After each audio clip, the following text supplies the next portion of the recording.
শুধু পদ্মা ব্যারেজ নয়, তিস্তা প্রকল্প হাতে নেবে সরকার। গাজীপুরে প্রধানমন্ত্রী। প্রকৃতি বাঁচাতে সবাইকে সচেতন হওয়ার আহ্বান। সাবেক এমপি হাসনাত সহ 4 জনের বিচার শুরুর আদেশ। সুপ্রিম কোর্ট সচিবালয়ে বিলুপ্ত করা আদালত অবমাননার সামিল, বললেন শিশির মনির। পাইকারিতে বিদ্যুতের দাম 21% বাড়ানোর প্রস্তাবে গণশুনানি শুরু। দাম সমন্বয় না হলে বিদ্যুৎ খাতে ভর্তুকি বাড়বে, বলছে ডিইআরসি। এবং হাম ও উপসর্গে আরও 6 শিশুর মৃত্যু।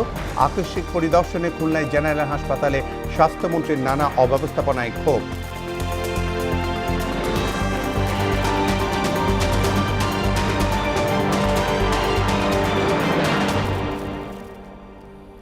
আসসালামু আলাইকুম। মোহনা সংবাদে সবাইকে স্বাগত। এতক্ষণ শুনছিলেন সংবাদ শিরোনাম। পুরো সংবাদের সঙ্গে আছি আমি জাবেদ কারদার। শুধু পদ্মা ব্যারেজ নয়, তিস্তা ব্যারেজ প্রকল্প বর্তমান সরকার হাতে নেবে বলে অঙ্গীকার করেছেন প্রধানমন্ত্রী তারেক রহমান। বুধবার বিকেলে গাজীপুরে জাতীয় দুর্যোগ ব্যবস্থাপনা গবেষণা ও প্রশিক্ষণ ইনস্টিটিউট ভবনে ভিত্তিপ্রস্তর স্থাপন উদ্বোধন শেষে সুধী সমাবেশে যোগ দিয়ে তিনি এই অঙ্গীকার করেন।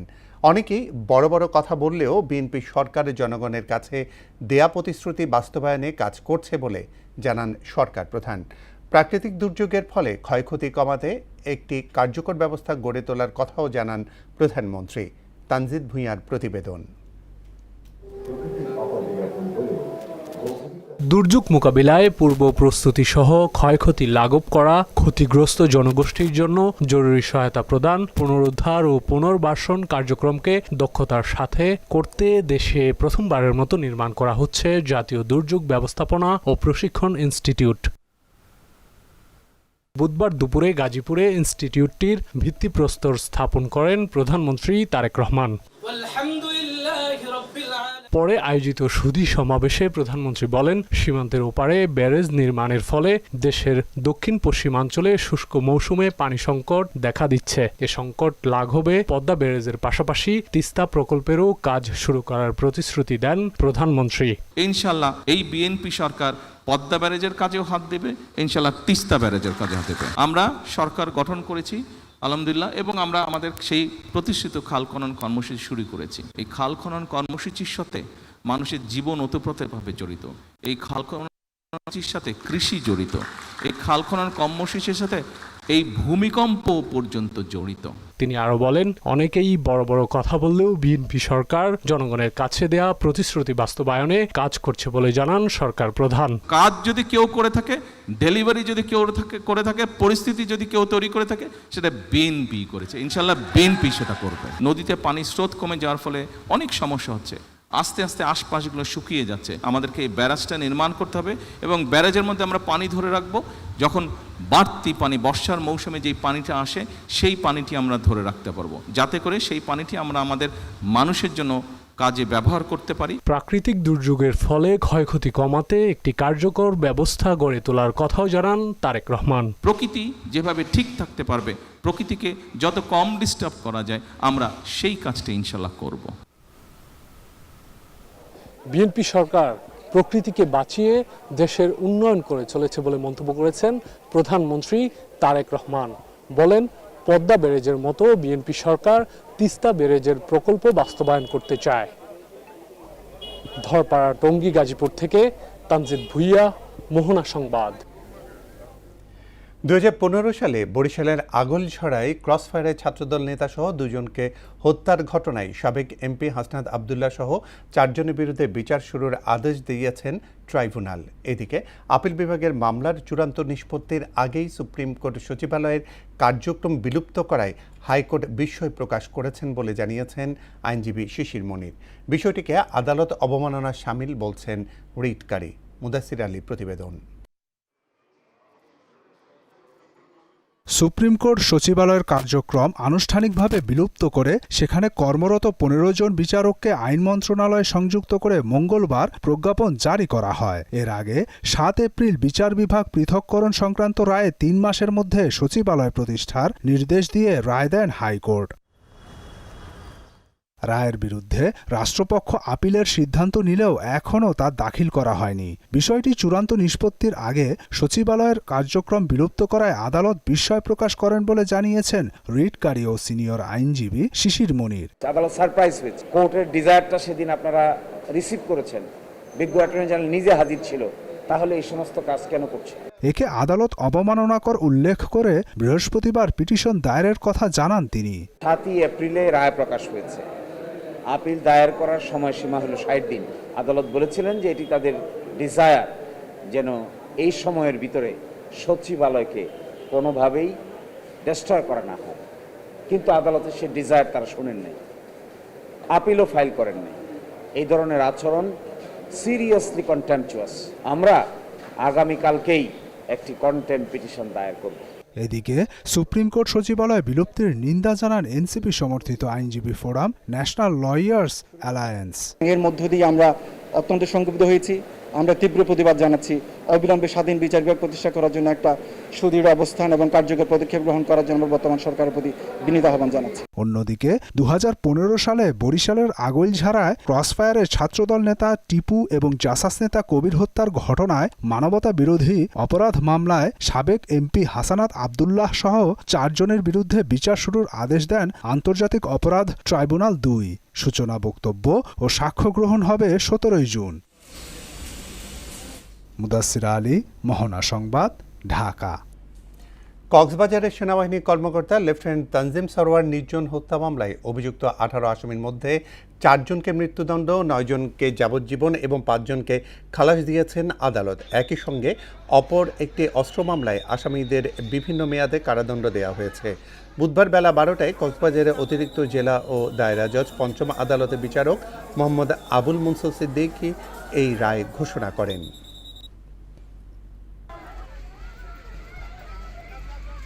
4 জন মৃত্যুদণ্ড, 9 জন যাবজ্জীবন কারাদণ্ড, হত্যা মামলায় 5 জন বেকসুর খালাস। পাইকারি পর্যায়ে বিদ্যুতের দাম 21% পর্যন্ত বাড়ানোর প্রস্তাব দিয়েছে বিদ্যুৎ উন্নয়ন বোর্ড পিডিবি। এই নিয়ে গণশুনানি শুরু করেছে বিইআরসি। দাম বাড়ানোর প্রক্রিয়ায় তীব্র সমালোচনা করেন নাগরিক সমাজ। যদিও বিইআরসির চেয়ারম্যান বলেন, ভোক্তার স্বার্থ সংরক্ষণের পাশাপাশি জ্বালানি খাতে সুশাসন প্রতিষ্ঠার জন্যই শুনানির আয়োজন করা হয়েছে। আগামীকাল গ্রাহক পর্যায়ে দাম বৃদ্ধির প্রস্তাব নিয়ে শুনানি হবে। নাসির উদ্দিনের রিপোর্ট। সবশেষ 2024 সালের ফেব্রুয়ারিতে নির্বাহী আদেশে বিদ্যুতের মূল্য সমন্বয় করা হয়েছিল। তখন থেকে পাইকারিতে ইউনিট প্রতি গড় দাম 7 টাকা 4 পয়সা এবং গ্রাহক পর্যায়ে প্রতি ইউনিটে গড় দাম 8 টাকা 95 পয়সা নির্ধারণ রয়েছে।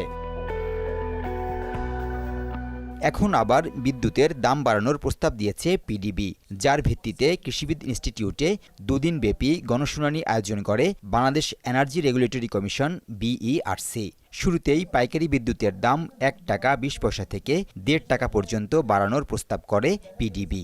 অনেকের কাছে গ্রহণযোগ্য হবে, অনেকে হবে না, কিন্তু বাস্তবতাটা আগামী অর্থ বছরে 65,000 কোটি টাকার সম্ভাব্য ঘাটতির কথা তুলে ধরে সংস্থাটির চেয়ারম্যান রেজাউল করিম জানান, দাম না বাড়ালে মারাত্মক ঝুঁকিতে পড়বে বিদ্যুৎ খাত। ঘাটতির পরিমাণের হয়তো 1/5 বা 1/4 বা 1/5 থেকে 1/4 মধ্যে একটা সমন্বয় করা যায় কিনা, বাকি কিন্তু অংশটা এখনো সরকারকে ভর্তুকি দিতে হবে। পরে বিইআরসির টেকনিক্যাল টিম এই প্রস্তাবের মূল্যায়ন তুলে ধরে। তারা যে প্রস্তাবনা করেছে 2025-26 অর্থ বছরে, এটা 1,35,443.6 কোটি টাকা। তারপরে আমাদের মূল্যায়নে এসছে এটা 1,28,727.3 কোটি টাকা। এদিকে বিদ্যুৎ খাতে লুটপাট বন্ধ না করে দাম বাড়ানোর এই প্রস্তাবের তীব্র সমালোচনা করেছে নাগরিক সমাজ। আপনি যে লুটপাট করবে তার বিরুদ্ধে ওটার ব্যবস্থা নেবেন না। আপনার বিদ্যুৎ চুরি হচ্ছে, সিস্টেম লস হচ্ছে, সিস্টেম লস কমাচ্ছেন না। আজকে এই প্রস্তাবে সিস্টেম লসের কথা নাই। জনমনের প্রতিক্রিয়া বিবেচনা ছাড়া মূল্যহার পরিবর্তনের নামে বৃদ্ধির কোনোটাই গ্রহণযোগ্য না। সুতরাং পিডিবির এই প্রস্তাব 100% অগ্রহণযোগ্য।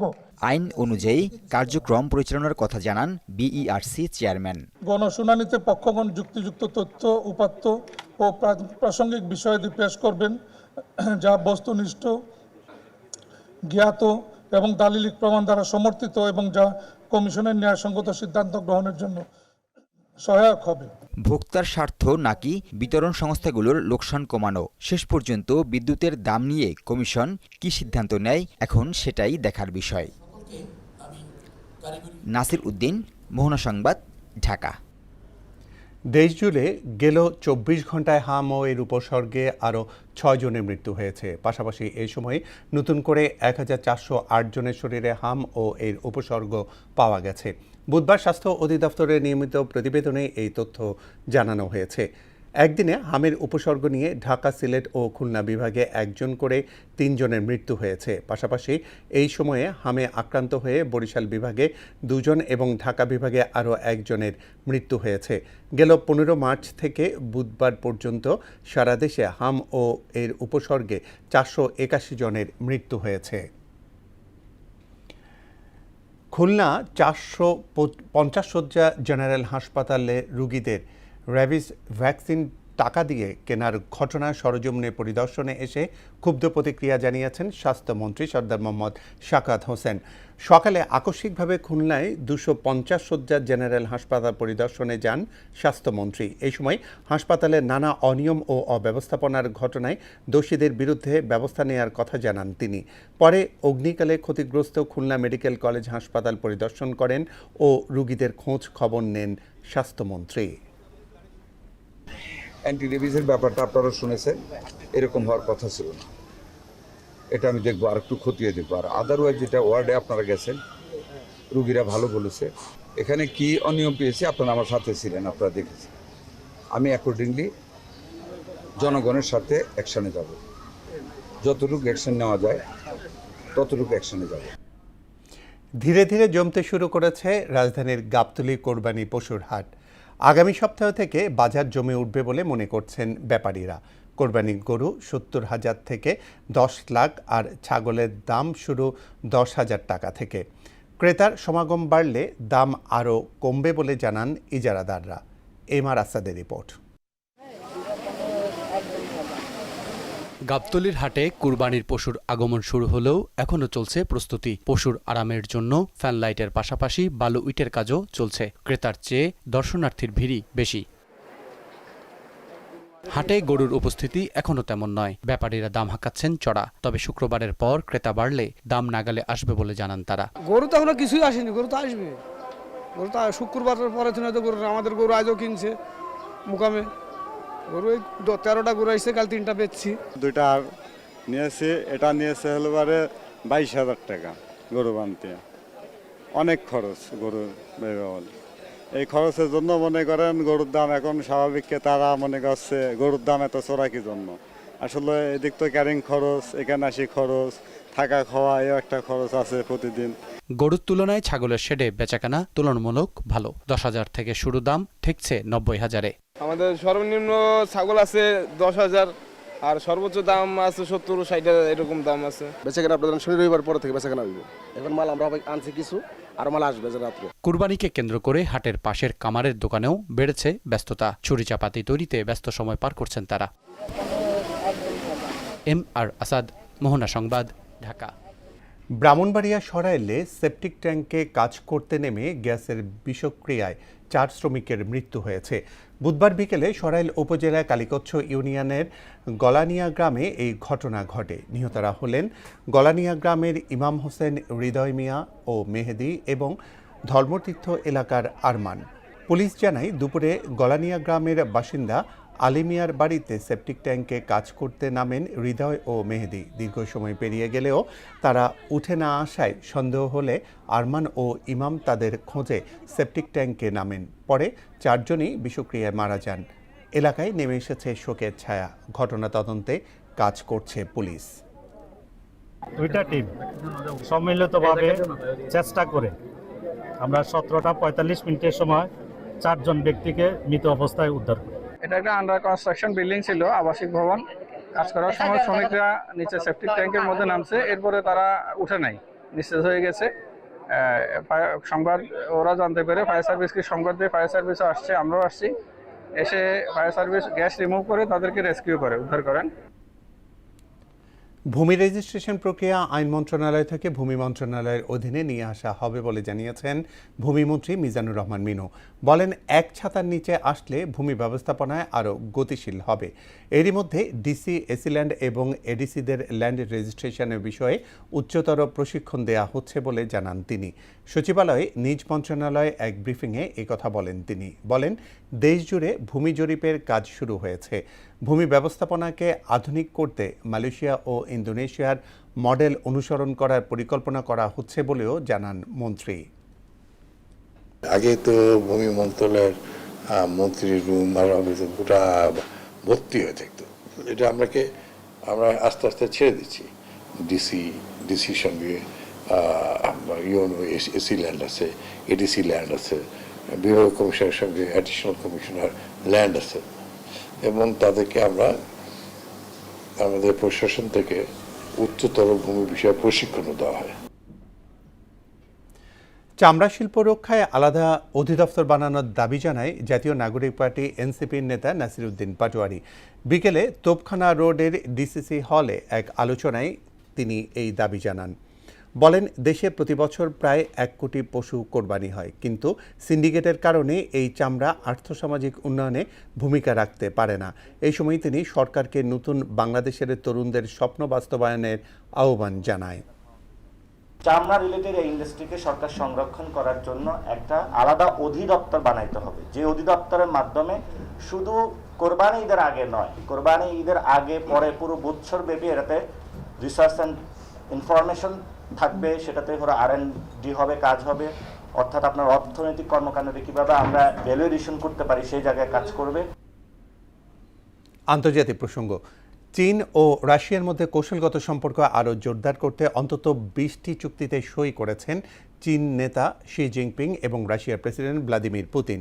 বুধবার অনুষ্ঠিত দ্বিপাক্ষিক বৈঠকের পরে জ্বালানি, কৃত্রিম বুদ্ধিমত্তা, প্রযুক্তি ও বাণিজ্য সহ বিভিন্ন খাতে সহযোগিতা বাড়ানোর বিষয়ে একমত হন দুই নেতা।